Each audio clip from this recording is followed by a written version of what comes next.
Wine and cheese. I mean, it's one of the most classic, most beloved pairings on the entire planet. But what if I told you that the version we all think of, a big, bold red wine with a chunk of cheese, is basically a myth?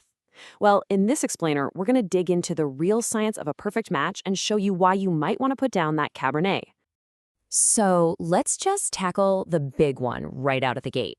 You know the scene. A cozy evening, maybe a fire going, a beautiful platter of cheese, and of course, a big glass of red wine. It's a cultural staple. But is this classic combo really the perfect match we all think it is? Yeah, well, here's the thing. According to top sommeliers and food scientists, this idea is, and I'm quoting here, one of the biggest fallacies an enthusiast needs to demystify. Whoa, that's a pretty bold statement, right? It kind of suggests that a lot of us have been getting this wrong for a very long time.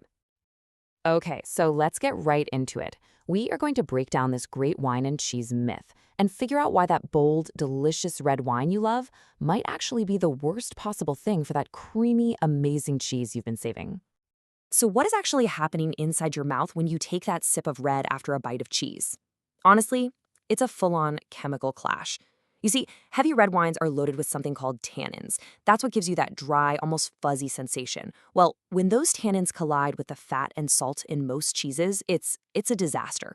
The fat coats your tongue, which makes the tannins feel even harsher, and the salt basically turns up the volume on their bitterness.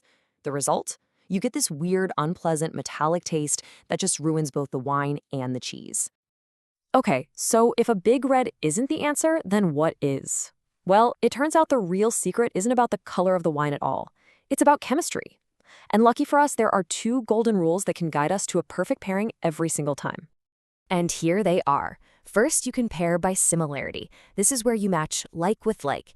Think of a really creamy, rich cheese with a buttery, full-bodied white wine. They have these shared qualities, and when you put them together, they just amplify each other's best features. The other way to go is pairing by contrast, where opposites attract. This is where the real magic can happen. It's how you get that legendary combo of a super salty blue cheese with a sweet dessert wine. The sweetness just perfectly cuts through the salt, and you get this incredible, balanced, and totally new experience. Let's just zoom in for a second on the main culprit we were talking about: tannins. If you've ever had a really strong cup of black tea and felt your mouth get all dry and chalky, yep, that's tannins. Now, they are fantastic with something like a fatty steak because they bind to the protein and kind of scrub your palate clean. But with the kind of fats and salts you find in cheese, they just don't get along. They become the enemy of a good pairing. So you can really think of it like a dance with 5 key partners. Acidity is your hero. It slices through fat and cleans everything up. Fat is kind of tricky. It can be great, but it really fights with those tannins. Salt is a total wild card. It can make a wine taste fruitier, but it makes tannins taste way more bitter. And then you have sweetness and pungency, which create some of the most dramatic and delicious pairings out there.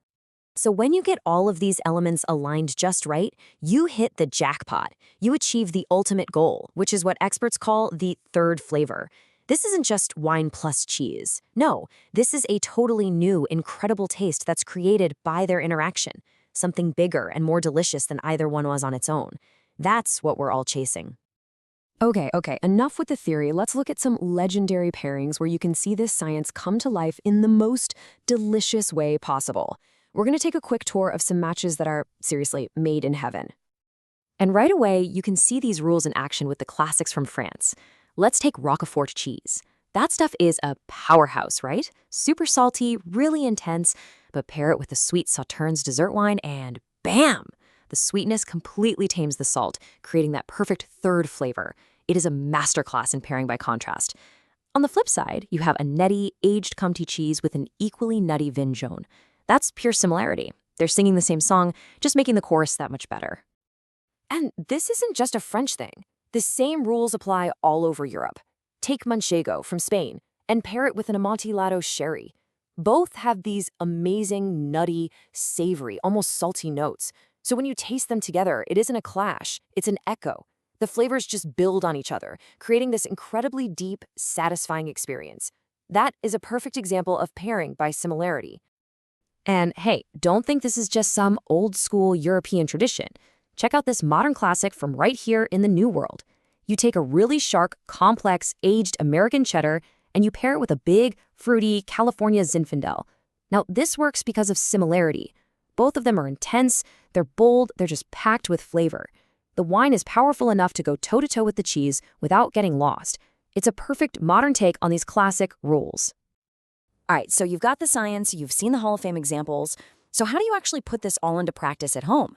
Let's build the perfect cheese board using your brand new expert toolkit. First things first, and this is absolutely non-negotiable, order matters. A lot. You have to taste your cheeses from the mildest to the strongest. Seriously, if you start with a big, pungent blue cheese, your taste buds will be totally overwhelmed, and you won't be able to taste any of the delicate flavors in a fresh goat cheese afterward. So you build up the intensity. Start fresh and soft, then semi-hard, then hard-aged, and you save those big, stinky cheeses for the grand finale. And listen, the other stuff on the board with the cheese, it's not just there to look pretty. It has a job to do. You need neutral things like crackers or a baguette to act as a blank canvas. Sweet things like fig jam or honey are perfect bridges that help balance out salty cheeses. Nuts give you that awesome textural crunch, and fresh fruit like grapes gives you a little burst of freshness to clean your palate between bites. But, okay, what if you have a board with a whole bunch of different cheeses? Do you really need to open 5 different bottles of wine? Thankfully, the answer is no. There are few secret weapons out there, a few wines that can handle almost anything you throw at them. In fact, there are 3 wines so versatile, they're known as the jokers of the cheese pairing world. And here they are, your 3 secret weapons. A sparkling brut is amazing because those bubbles and that high acidity can cut through the fat of pretty much any cheese. A dry Riesling is an absolute champion. Its acidity and complex flavors work with everything from fresh goat cheese to the funkiest washed rinds. And finally, a tawny port. This is your heavy hitter for the really tough cheeses. Its sweetness and nutty flavors are the perfect match for intense, salty blues. With these 3 on your side, you can conquer any cheese board. So we've come a long way from just grabbing a bottle of red wine, haven't we? Let's wrap this all up by really locking in your new pairing philosophy, one that goes way beyond that old myth. If you take away just one thing today, please let it be this. It's not about red versus white. That's not the game. The real secret, the key to everything, is balance. It's all about using things like acidity and sweetness to conquer fat and salt. The moment you start thinking in terms of these elements instead of just color, a whole new world of amazing pairings is going to open up for you. Look, at the end of the day, these are guidelines. They're not laws. The most important tool you have is always going to be your own taste. So now that you know the rules of the game, and more importantly, the why behind them, I'm curious, which ones are you most excited to go out there and experiment with, and maybe even break?